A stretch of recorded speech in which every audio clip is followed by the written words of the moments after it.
मौजे मांजरी तालुका सांगोला येथील जलजीवन मिशन अंतर्गत नळ व पाणी पुरवठा करणे या कामात संघमताने साखळी पद्धतीने व भ्रष्टाचार केलेल्याबाबत आज रोजी हे बेमुदत चक्री उपोषणाला पहिला दिवस. काय कशासाठी उपोषण करताय तुम्ही? मौजे मांजरी तालुका सांगोला येथे जलजीवन मिशन अंतर्गत कामामध्ये भ्रष्टाचार झाल्याबाबत आमची तक्रार आहे. ही तक्रार दिनांक 16/1/2024ला शो मॅडमला दिलेली आहे. त्याच्यावर कुठली कारवाई न होता लगेच 24/4/2024ला 92 लाख बिल उचललेलं आहे बोगस.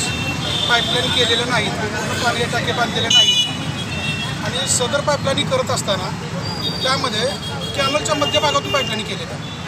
रस्त्याच्या टच आणि साठीपासून पाईपलाईन केलेलं आहे. 4 किलोमीटर पाईपलाईन केली. कॅनलमधून 200 मीटर पाईपलाईन केलेली आहे. त्याचा संपूर्ण पत्रव्यवहार मी यामध्ये घेतलेला आहे.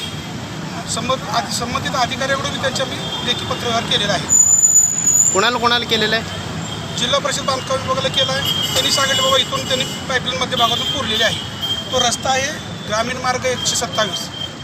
पण दुसरे जिल्हा मार्ग म्हणून एक आहे आमच्याकडं प्रजिमा, तो 206 आहे. त्यामध्ये सुद्धा जवळजवळ 2 किलोमीटर अशी पाईपलाईन डांबरीच्या कडेला चिटकून ही केलेली आहे, त्यांनी टाकलेली आहे. त्याचबरोबर नेलावर उजवा कालवा ब्रँच 3चा फाटा क्रमांक 8 वरील दायटे मायनर, त्या दायटे मायनरमधून 200 मीटर पाईपलाईन ही आतूनमधून टाकलेली आहे, मध्यभागातून साईडपट्टीतून मध्यभागातून, आणि ती पाण्यानं खचून गेलेली आहे आत्ताच. त्याचबरोबर ग्रामीण मार्ग 82 हा मांजरी ते शिरबेला जोडणारा रस्ता आहे, त्या मध्यभागातून पाईपलाईन संपूर्ण टाकलेली आहे. संपूर्ण पाईपलाईन चुकीच्या पद्धतीने केलेली आहे आणि बिल मात्र 100% उचललेलं आहे संपूर्ण. त्या संदर्भात आमचं धरणे आंदोलन चालू आहे गावकऱ्यांचं. मग तुमचं ग्रामपंचायत ठराव वगैरे काय केलं होतं? ग्रामपंचायत ठराव घेतलेला आहे. शो मॅडमनं त्या संपूर्ण पोचलेले संपूर्ण अधिकाऱ्याला दिले, माझ्याकडे पोच आहे.